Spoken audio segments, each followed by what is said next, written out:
Prime Minister Modi, why don't you take some questions from the freest press in the world? दुनिया की सबसे आजाद press के सवालों से क्यों भागे मोदी? नॉर्वे की पत्रकार के सवाल पर छिड़ा अंतर्राष्ट्रीय विवाद, राहुल गांधी का तंज, ध्रुव राठी का हमला, विदेशी मीडिया में फिर घिरी मोदी सरकार। आइए बताते हैं आपको पूरी खबर।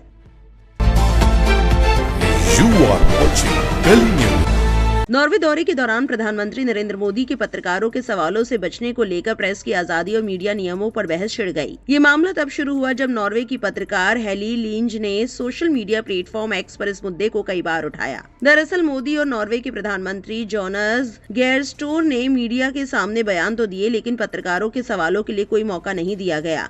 जब मोदी वहां से निकल रहे थे तब हेले लिंग ने आवाज लगाकर पूछा, प्रधानमंत्री मोदी, आप दुनिया की सबसे आजाद प्रेस के सवालों का जवाब क्यों नहीं देते? मोदी ने इसका कोई जवाब नहीं दिया और वहां से चले गए। बाद में हेले लिंग ने इसका वीडियो एक्स पर शेयर किया और कहा कि नॉर्वे प्रेस फ्रीडम इंडेक्स में दुनिया में सबसे ऊपर है, जबकि भारत काफी नीचे है। एक और पोस्ट में उन्होंने लिखा कि नॉर्वे में जब भी कोई विदेशी नेता आता है तो आमतौर पर मीडिया को कुछ सवाल पूछने का मौका दिया जाता है, लेकिन मोदी के दौरे में ऐसा नहीं हुआ। बाद में हेले लिंग ने बताया कि उन्होंने होटल की लिफ्ट के पास भी मोदी से सवाल पूछने की कोशिश की, लेकिन लिफ्ट के दरवाजे बंद हो गए। उन्होंने कहा कि वो मोदी से पूछना चाहती थी कि क्या मानवाधिकार उल्लंघन और प्रेस की आजादी पर रोक के आरोपों के बावजूद उन्हें नॉर्डिक देशों का भरोसा मिलने का हक है। भारत में भी इस मुद्दे ने राजनीतिक रंग पकड़ लिया। कांग्रेस नेता राहुल गांधी ने वीडियो शेयर करते हुए मोदी पर निशाना साधा और कहा, जब छुपाने के लिए कुछ नहीं होता तो डरने की भी जरूरत नहीं होती।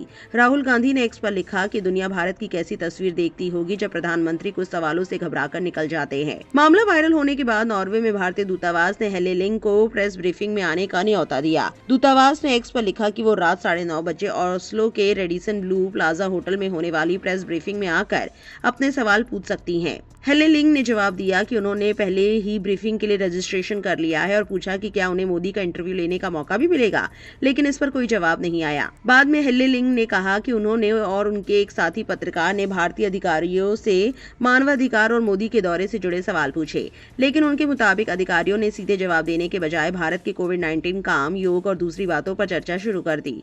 उन्होंने कहा कि उन्होंने कई बार मानवाधिकारों पर सीधा जवाब लेने की कोशिश की, लेकिन कामयाब नहीं हो सकी। सोशल मीडिया पर विवाद बढ़ने के बाद हेले लिंग ने एक और पोस्ट कर कहा कि वो किसी विदेशी सरकार की जासूस नहीं है।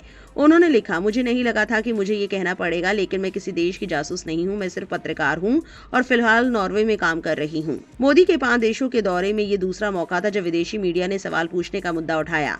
इससे पहले नीदरलैंड्स दौरे में भी एक डच पत्रकार ने पूछा था कि दोनों देशों के प्रधानमंत्री मीडिया के सवाल क्यों नहीं ले रहे। हालांकि इस विवाद के बीच मोदी को नॉर्वे में एक बड़ा सम्मान भी मिला।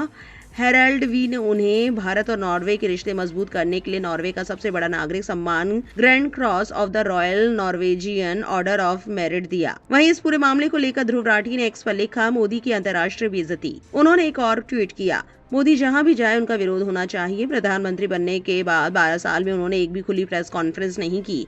एक नेता होने के नाते पारदर्शिता और जवाबदेही की जो बुनियादी जिम्मेदारी होती है उसे निभाने में वे लगातार असफल रहे हैं। मैं दूसरे यूरोपीय देशों के विदेशी पत्रकारों से भी अपील करूंगा कि वे जहां भी मोदी को देखें उनसे सवाल पूछे, ठीक वैसे ही जैसे हेली लिंग स्वेंट्स ने किया। उन्हें इतना असहज महसूस कराइए कि वे जनता के सामने जवाबदेही दिखाने पर मजबूर हो जाएं। ये भारत की तरक्की के लिए एक बड़ी सेवा होगी। इस खबर को लेकर आपकी क्या राय है, कमेंट सेक्शन में जरूर लिखें और इस वीडियो को ज्यादा से ज्यादा शेयर करें।